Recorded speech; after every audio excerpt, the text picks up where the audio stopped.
Hello, and thank you for joining Calvary Chapel Rio Grande Valley Pierce Youth Group. Pastor Shaun Gibson is currently going through a series called Kiss Me, a study through salvation, sexuality, and the Scripture. We're going to be in chapter 5 of Songs of Solomon. Well, last week we were in the honeymoon suite, and we went through the wedding night. Well, this is after the wedding night, but we don't know exactly when. It could be days or weeks. It doesn't explain to us, but we are now past the honeymoon, and we're into the relationship, and it was a steamy honeymoon, and we're thinking like, man, they are set up for a steamy marriage. But we're going to find out what happens when maybe the steam runs out. What do you do then? Now, I know that I'm not talking to a bunch of married couples, but hopefully one day you will be. And you will run through the same challenges that every couple has had to run through before. And there's this idea of how is it that we keep a relationship fresh, that it should not burn out, sizzle out. So, chapter 5. Now, I had already covered a couple of verses there, and so we're going to start with verse 2. And the bride is speaking. She says, I slept, but my heart was awake. This means that physically, mentally, she was asleep, but her conscience was awake. And there was a sound. My beloved was knocking, and he spoke, open to me, my sister, my love, my dove, my perfect one. What sweet words. He says, for my head is wet with the dew, my locks with the drops of the night. And so he has come up and he's knocked on the door. Obviously, she is in her bedroom and the door is locked to keep her safe. She's in there and she says, I was asleep, meaning that there was a part of her that was asleep, but her conscience was awake. There was a part of her that was awake. Her heart was awake. And she heard him and he spoke to her. And did you see what lovely names he called her? He's coming, he's married, but you notice his tone doesn't change. He's not, hey, old lady, open up. It's not like that. He's speaking to her and he calls her these beautiful names. He says, my sister, my friend, my love, my dove, which means my one of faith, my peaceful one, my perfect one. He still sees her like on the wedding night. He says, my head is wet with the dew, my locks with the drops of the night. He has come through the night. He has overcome something to reach her. His head is drenched.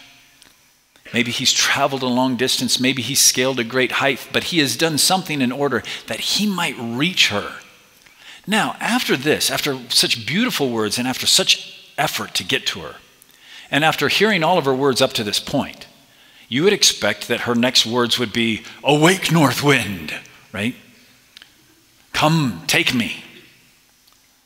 But that's not what she says. She says, I've put off my garment. How can I put it back on? I've bathed my feet. Should I soil them again?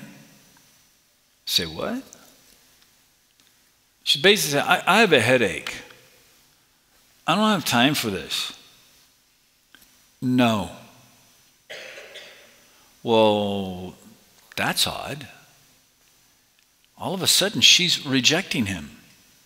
After all of this effort, she pretty much just says, my feet, I just washed them. I'm not getting them dirty again to walk all the way over to that door. And she shuts him out. So then you would think, okay, he's married to her. He's the man. She's the woman. So the next verse should be, and he kicks down the door. But that's not what he does. He says, my beloved put his hand through the opening, and my heart was thrilled within me. So I arose to open to my beloved, and my hands dripped with myrrh, my fingers with liquid myrrh on the hands of the bolt. So what happens is instead of beating down the door, instead of screaming, instead of yelling, instead of demanding that he's the husband, he's the man of the house, instead what he does is it says he reaches through the opening in the door. And he reaches through and he takes myrrh and he puts it upon the handle of the door. Well, when he places his hands through the opening, she gets a glimpse of him and it arouses her heart again. She remembers who he is. In other words, she was probably anticipating a gruff response, but instead of a gruff response, he's delicate. So she jumps up and she runs to the door, and when she grabs it, she finds that it's covered with myrrh, which is a very fragrant oil. Now, here's what's interesting about that. There is no record in Jewish history about this practice, but there is in the Babylonian and the surrounding cultures that on a wedding night, that many would go around, and the maidens of the bride would go around and they would place myrrh on all the doorknobs, so that on her honeymoon night, any door she touched, anything she had to handle was covered in perfume. And it would fill the entire room with the aroma, and she would have it on her so that she could be soft and she could be ready. It was essentially, it was a very sensual and a very delicate way to just say, this is you're the bride and this is your honeymoon. And so what does he do? He has come, he has fought for her, he has pressed to her, he's spoken nicely to her, and she shut him down. And he says, but you're still my bride. He doesn't get gruff, he doesn't get angry. He treats her, he says, you can be mean to me, but you're my bride. So then, she says, I opened to my beloved, but he had turned and he was gone. So my soul failed me when he spoke. And I sought him, but I found him not. I called him, but he gave no answer. The watchmen found me, and they went about the city, but they beat me and they bruised me and they took my veil, the watchmen on the walls. Now, so what happens is that here's the situation, and she's shown up, and he has been a great groom and a beloved, and there's nothing saying that he did anything wrong, and she just basically shut him down, and he was sweet to her, and so she was aroused and she went to open, but there was a consequence. He wasn't there. He was distant. Now, we're looking at this in terms of a relationship between a man and a woman, but we also know this is between God and us. And could it be that after the Lord has saved us, after he has rescued us, after he's done all of this and betrothed us and has loved us, and we've enjoyed him and we've tasted on him and we've seen that he is good, that he comes to be with us and he says, I've come to spend time with you, to talk with you, and to walk with you. And we respond, I'm busy. Jesus, it's time for you. He's written you a love letter. It's time you can read your Bible. You can pray to him. You can go to church. You can sing in worship. It's like, I'm busy. I've got so much homework to do. I've got so many things to do, God. I don't have time for this. He comes and says, I want to be with you. And you say, well, there's a game on. I've had a rough day and I just need to veg. I don't have time for you, Jesus. And you see, Jesus shows up, and he doesn't show up with his head wet with the dew of the night. He shows up with his head wet with the blood that he spilt to buy us. He overcame a lot of obstacles to come and to love us and to have us. And we tasted him, and here he comes, and he's been so good to us. He's been nothing but good to us. And then he says, be with me. Like, I don't have time. Has that ever happened? That happens a lot. And instead of just saying, well, then fine, you're no longer my children, and he just smushes us out and we no longer live, he says, you're still my bride. In my eyes, you're still my perfect one. And we may say, oh man, and that awakens us. And we're repentant, and we feel bad about it, and we want to seek after him. And when we get there and we open the door, and he's not there, and he's far away. You see, even though the Lord loves us and he has never turned his back upon us, when we just kind of blow him off, then we expect to be intimate with him, then we expect him to just answer every prayer, then we expect to feel close to him when we've ignored him, when we've ignored his word, when we've ignored prayer, when we've ignored worship, when we've essentially said, God, I don't have time for you, but now when I want you right here, and I want you to do everything I say.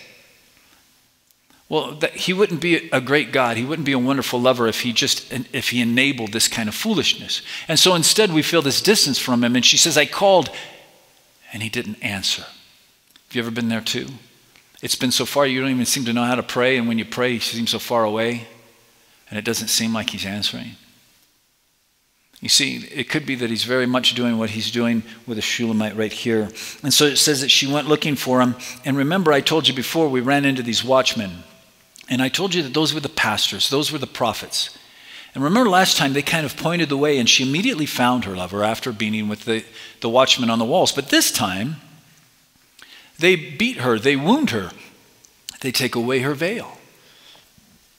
So Do I still think that that's the pastors and the prophets? Yes. You see, it's one thing. Someone may come to me and they're wanting to see Jesus. They don't know God. They haven't met him. They're lost in their sin and they're really going through a difficult time. And they're hunting. And they come to me and I'm going to be gentle with them. I'm going to point the way to Jesus. I'm going to encourage them because they are lost. But when someone has known Jesus and they have tasted and seen that he's good and he has blessed them and he has saved them and he's healed them and he's led them and he's done these things in their life, and then they decided to just go off and live some kind of crazy, ridiculous life, and then they show up in tears because their life is a mess, I may not just say, oh gosh, that's okay. Actually, I'm in a position to tell them the truth. I said, well, what did you think? What did you think when you lived a life like that? What did you think would happen when you blew Jesus off? What did you think was going to happen when you ignored him and when you betrayed him and when you returned to your vomit? He rescued you from the sin and then you turn around and you go back to it. You see, my tone's different. It's not that I don't love them. It's just that now they're my brother and sister. And we don't put up with that kind of nonsense, because if I was to coddle them in this time and say, oh, that's okay, I'm sorry, that's because you're a Christian, so it's all okay. It's like, no, you're a Christian and he is our love and you know better. And I am in a position that I need to remove the veil and expose their shame. And it's the most loving thing I can do. I can tell you it's not just me. There's been times when I've been in sin, I've been ridiculous, I've been running away. And it's been a brother who loved me enough to come up and say, Shaun, you're being an idiot. You need to repent. And they get in my face and it wounds me and it hurts. But it's the wound of a friend. And I'm like, I don't like it. I burn. I feel my ears get hot. My knuckles grow white. I want to defend myself. I want to tell them that they're wrong, but I know that they're right. And it's those kind of brothers that have kept me straight. It's those kind of brothers that have saved my marriage. It's those kind of brothers that have saved my ministry. It's those kind of brothers that have kept me out of the pit. And they wounded me, and they took away my veil, and they exposed my shame, and I'm very grateful. So she says, they've done these things to me. So then she turns to the daughters of Jerusalem, her companions, the people that she's around all the time. She says, I adjure you, O daughters of Jerusalem, if you find my beloved, would you tell him I am sick with love? And then they speak. And if you recall, I tell you that the others will always echo her situation. We've seen it throughout the book that the others echo. But look what they echo this time. It's kind of revealing. They said, well, what is your beloved that's better than any other beloved? O most beautiful among women. What is your beloved more than others that you would ask us to do this thing? Do you hear the tone in their voice? This is what it is. And maybe you've felt this and maybe you've heard this. You go walking in some kind of a weird lifestyle. I go return to some kind of weird sin and I start pretending and living like Jesus doesn't exist. And all of a sudden I want him back in my life and I want to seek out the Lord. And I go to my friends, the ones that I'm hanging out, and I'm like, man, I'm going to go to church. And they're like, why? What's up with your Jesus? Seriously, you're going to go to church? What's so important about your Jesus? You partied with us all weekend. You laughed with all the dirty jokes just like the rest of us did. You drank with us and you sinned with us. And now, so who's this Jesus? Obviously, what makes him different than any other God, any other religion, any other belief? Because the truth is your life looks just like mine. So I don't really see anything that's all that terribly appealing about your Savior. And you see, even though now all of a sudden we're like, no, I want him. We find that we're on deaf ears because we've surrounded ourselves with people and we've proven to them that our God really doesn't mean much. So when we do speak about Jesus, they're like, well, who is he that you would even talk to us about him? And this is the secret. So then she describes him. In her memory, she describes him. If you recall, last week, she's standing naked before him with a veil on her head and he describes her. This time, he's not standing there. She only has the memory. And she describes him. She says, my beloved is radiant and ruddy, distinguished among 10,000s. The word there is my beloved is brilliant and manly. Ruddy means rugged and red and manly. He's a man. And he is set apart from 10,000. His head is the finest gold, his locks are wavy, black as a raven. His eyes are like doves beside streams of water, bathed in milk, setting like jewels in their settings. Now this is, I find, is interesting. If you recall last week when he was describing her, he started with her hair and her eyes. She does the exact same thing. She starts with his hair and his eyes. They don't say, like, who is your beloved that we would, that we should adore him, that we should be amazing. And you notice she doesn't say, well, he's got guns and a six-pack and an attitude. She doesn't say that. In fact, she kind of says the opposite. She says, he's brilliant and he's a man. His hair is black and like dates. And I'm thinking, like, what's the big deal about hair? But this is what it's talking about. Thick, black, curly hair is a sign of youthfulness. It says he's youthful. And can I tell you, youthfulness doesn't belong to the young. I've known 80-year-old men who are more youthful than a lot of teenagers. And let me tell you what I mean. Youthful is the idea that they're optimistic, hopeful, zealous, ready to go and do something, ready to live an adventure, ready to grab this life. They're looking at the future with great expectation and great hope. That's youthfulness. And I have known older people who are like, let's go, let's take it, let's run. It's one of those situations where it's like this, there was a story of two wolf hunters. And there was a bounty on wolf pelts. And so, let's see if I can remember it right.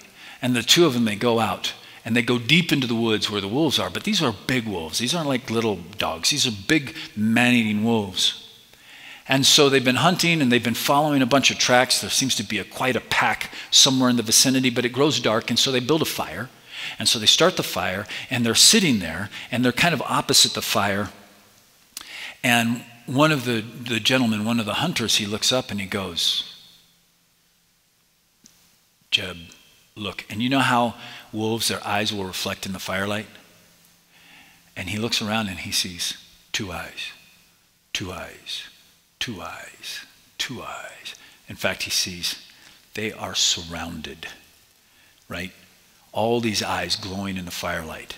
And then he starts to notice, they start to pull back their lips, and he can see the firelight reflecting off their fangs and their teeth. And the one, he's just like, Jeb, look. And the other one, he looks around, and he starts smiling. And Jeb goes, what are you smiling about? He's like, we're gonna be rich. You see, and that's the idea. Youthfulness looks danger, looks the future, looks mystery in the face and says, man, let's do it. But I've seen youth of your generation. They're not youthful. They're grumpy, miserable, depressed, whatevers. There's no vision. What do you know? I don't know. I'm bored. It's stupid. There's nothing attractive about that. Who is your beloved? He's youthful. He's a man. And then she speaks of his eyes, which is speaking of his vision.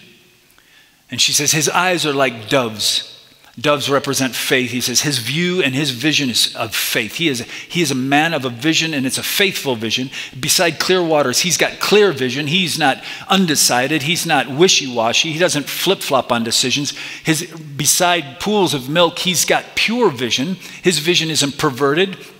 It's not greedy. It's not nasty. He's got a pure vision, and it's like jewels set in their setting. He says his vision is precious and valuable. Who's your beloved? He's one who's got a vision. He's a man with a vision. And then she keeps to describing him. And she says, his cheeks are like beds of spices, balsam really, mounds of sweet-smelling herbs. His lips are lilies dripping with liquid myrrh. She says in his cheeks are balsam. The idea is his cheeks are sweet.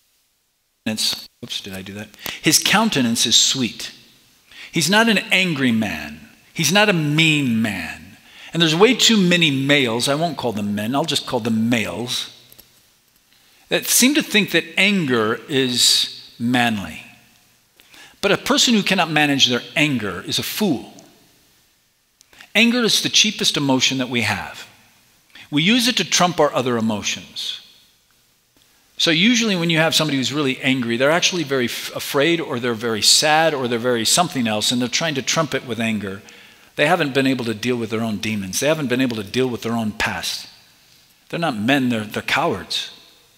She says his countenance isn't mad all the time.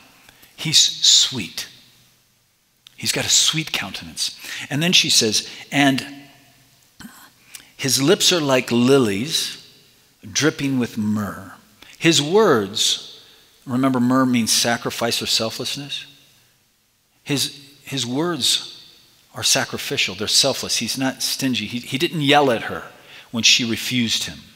When he fought for her and when he came for her and she said, no, I'm sleepy. How am I supposed to I don't care if you went all night and fought for me and everything else. I'm not getting my feet dirty for you. He didn't scream obscenities at her. He didn't yell at her. By the way, quick soapbox, didn't plan on doing this, but the word just clicked. Gentlemen, this is a hard one. You have testosterone. It's like poison. It's kind of a cool poison, but it's also kind of an evil poison. And you will find that there's an anger that's in you, and it's more like a rage. But that never excuses us to yell at a woman, ever. So you're not married, but let's get practical. That means you never raise your voice to your ma. You never raise your voice to your sister. You never raise your voice to a girl who's a friend. And you never raise your voice to your wife. Screaming at a woman is not a manly thing to do. It's a cowardly thing to do. He doesn't yell. His words are myrrh. So then,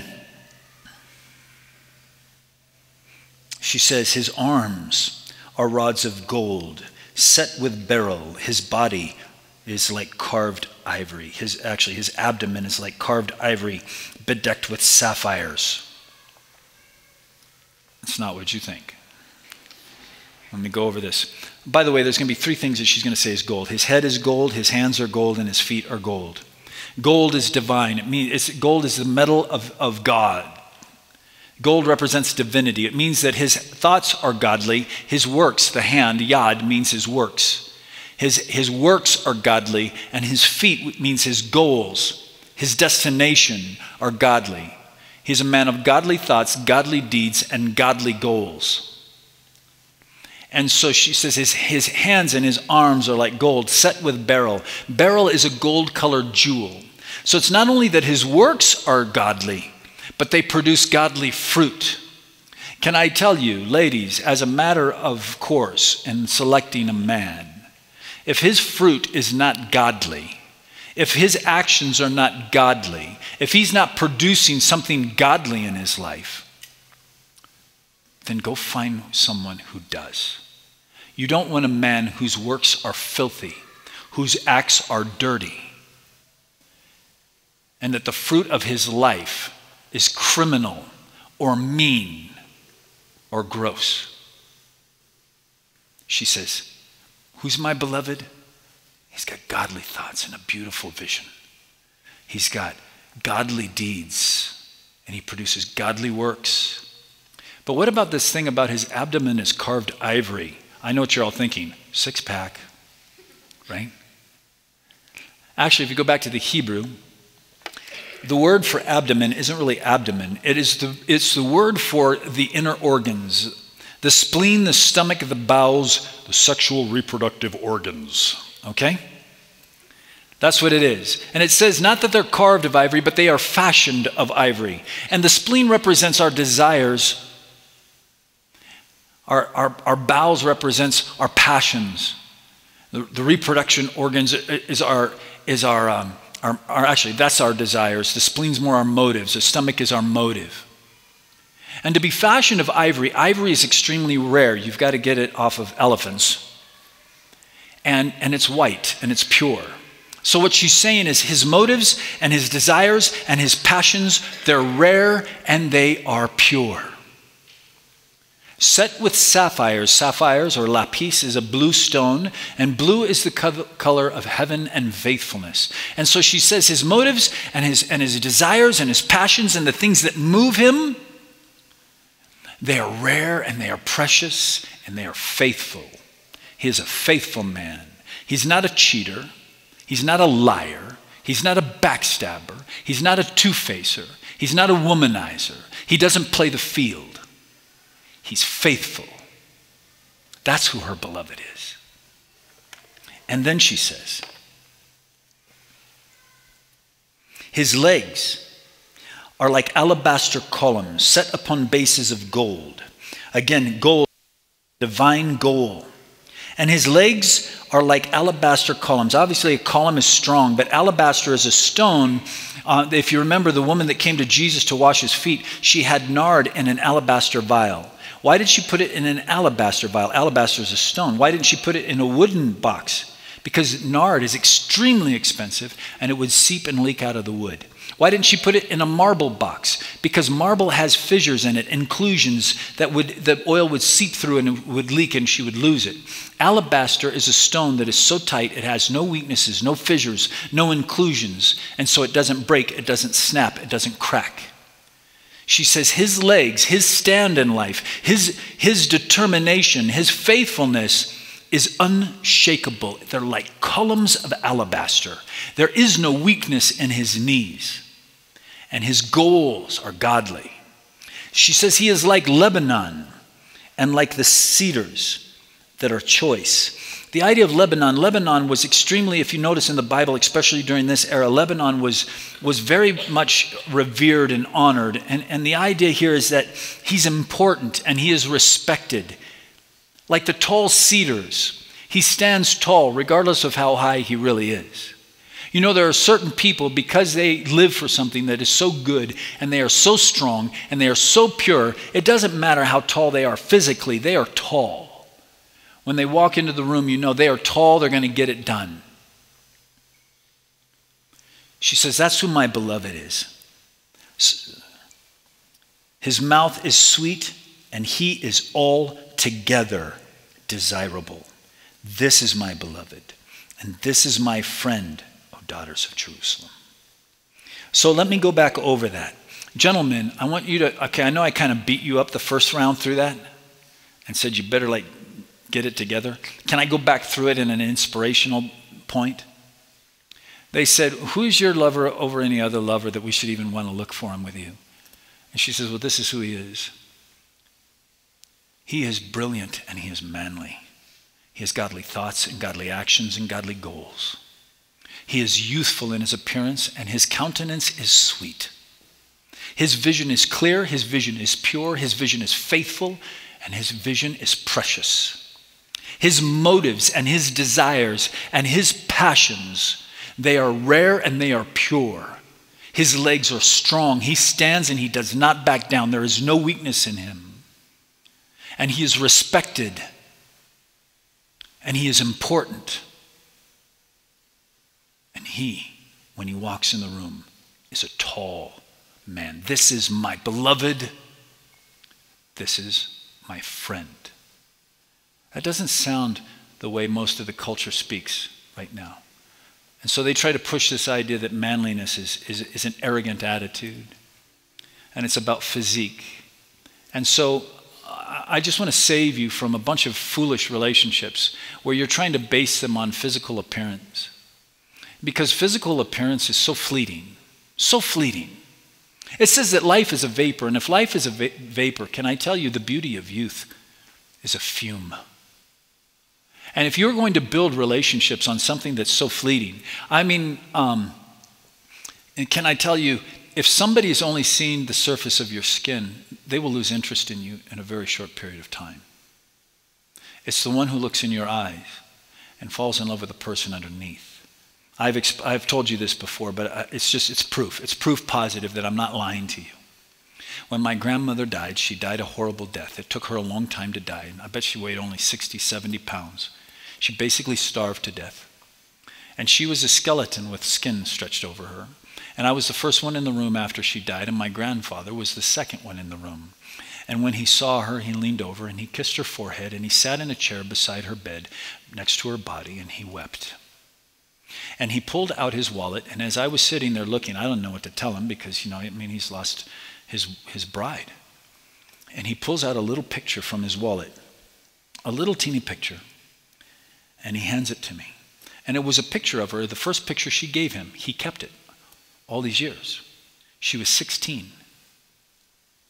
And he says, that's what I see when I look in that bed. When I looked in the bed, I saw a woman who died a hard death, a skeleton with skin. He saw the woman, the girl he fell in love with when she was 16. And he says, that's what I see. She's the only girl I ever held hands with. She's my love. So can I tell you something? If their relationship would have started in the back seat of a car, it wouldn't have lasted. Because the truth is when my grandmother was 16, she was rocking hot. She was a beautiful woman, absolutely beautiful. You know how like women back in the 30s and 40s were like gorgeous? Did you know in the 40s, they're just like so beautiful. Like the garments and the way they wear and the way they did their hair and everything else. They were just very classy back then. And so the late 30s and all, she was just really classy. And so their relationship didn't start on make-out point. Their relationship started holding hands at the YMCA church camp. And as they were walking back from church camp in Cienega Canyon, he took me to the spot and showed me. You have to kind of crawl through the fence, and you can see that there's no trees growing there except little seedlings. You see, this was an old road. And that's where basically they were walking and the moon was shining, and he was like a camp worker, counselor kid. And she was one of the girls, because he was 19, she was 16. Or he was 18 and she was 16. And he stopped and he's like, would you hold hands with me? And she reached out and they held hands. And that was it. It was done. Until she died at 90 or whatever. And he outlived her. But that was it. It was done. And it never grew old. And it never dulled. Because it wasn't just based upon the surface of the skin. It was based upon this. You notice that when he described her, even though she's standing naked, everything that he said about her was about her character, about her insight, about her as a person. Of course he thought she was gorgeous. And as she's talking about him, she says he's altogether beautiful. But what is she describing? The size of his biceps? No, she's describing his character. She's describing the man on the inside. She fell in love with something that you can't scratch. She fell in with something that doesn't wrinkle. It doesn't fall off. She fell in love with him. Now check this out. After telling the daughters of Jerusalem about her beloved, where they're going like, well, what's the big deal about your beloved that we should go looking for? Why are you even asking us this question? They respond after her description. Where is your beloved? Where is he gone, O most beautiful among women? Where is your beloved? Where did he turn that we may seek him with you? They're like, this is what they're doing. She describes the beloved, and I can just see, she turns around the daughters of Jerusalem, and they're all like this.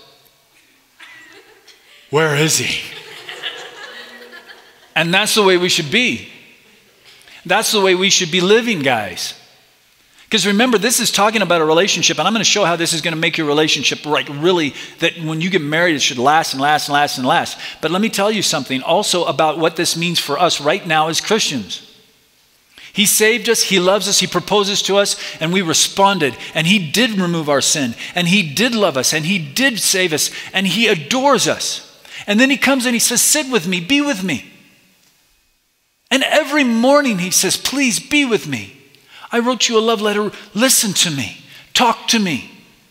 And he tells you morning and evening and all throughout the day, he's like, be with me. But we're too busy, and we start to put other things in front of him. Until it comes to the point that if we do tell anybody about him, they're like, some big whoop. Who's your God? Don't tell me about your God. You're just as much a sinner as I am. And she can't find him, and she's distant from him. But then all of a sudden she remembers who he is.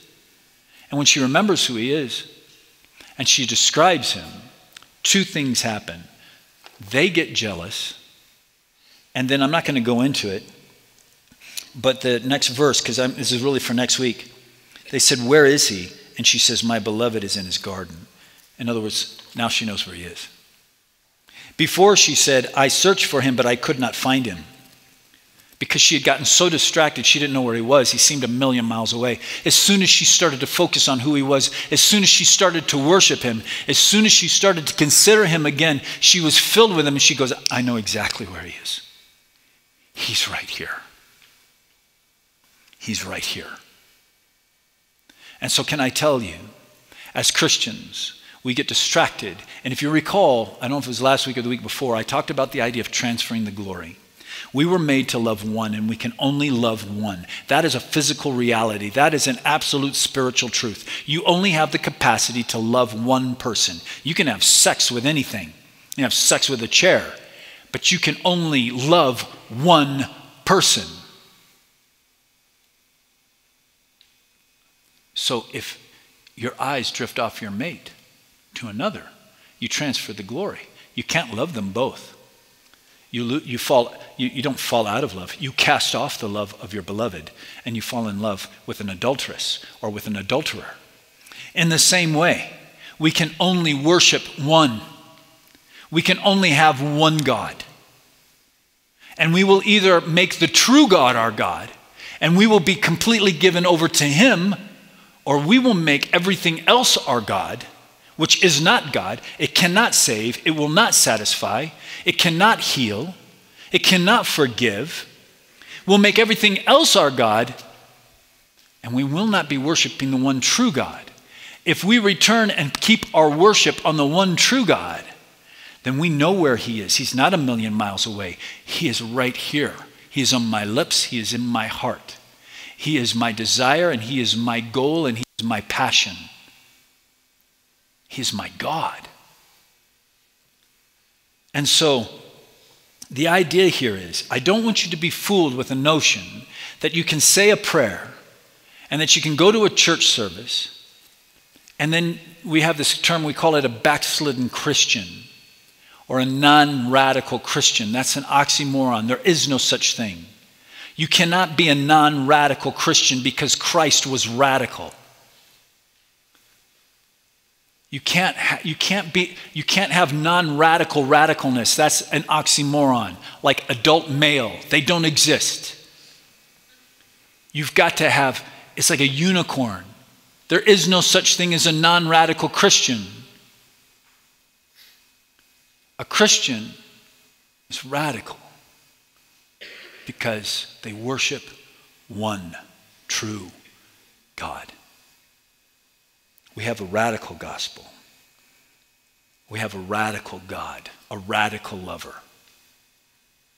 And we need to be given completely to him. And so this is the power. She lost sight of him. In terms of a relationship, you're going to be at odds with the one that you marry. There's going to be a time when, honestly, this is a big deal. You're in the mood and they're not. They're in the mood and you're not. They want to go left, you want to go right. They want Italian, you want Chinese. They want 5 kids, you want a dog. Okay? There's just going to be these things, and you're just not going to see eye to eye. Well, what happens then? Well, basically, just make sure you work out so you can beat them. No, that's not what you do. What do you do when you don't see eye to eye? You love each other, and you come to a conclusion. What happens when you get mad? Can I tell you what you don't do out of experience? You don't knock a hole in the wall. It solves nothing, and then you've got a wall to patch. It doesn't work. You don't kick the dog. It fixes nothing, and you have a vet bill. Okay? You don't scream because it doesn't fix anything. It just destroys your beloved. You don't yell at her because you just kill her. Might as well just stab her. You see, that's not how you deal with conflict. You drop back some kind of control. You have some kind of, and can I tell you, you don't have any control. I mean, really, Do you? I mean, think of the things that have just made you lose your temper. Probably silly things. You're probably even embarrassed to share what has caused you to lose your temper. We don't have the capacity inside our natural bodies. We must be worshiping the one true God that he might fill us with his Spirit and with his peace and with his strength. Then we have some control. This has been a study for Pierce Youth Group, Calvary Chapel, Rio Grande Valley. For more information about our ministry, you can visit us online at ccrgv.com.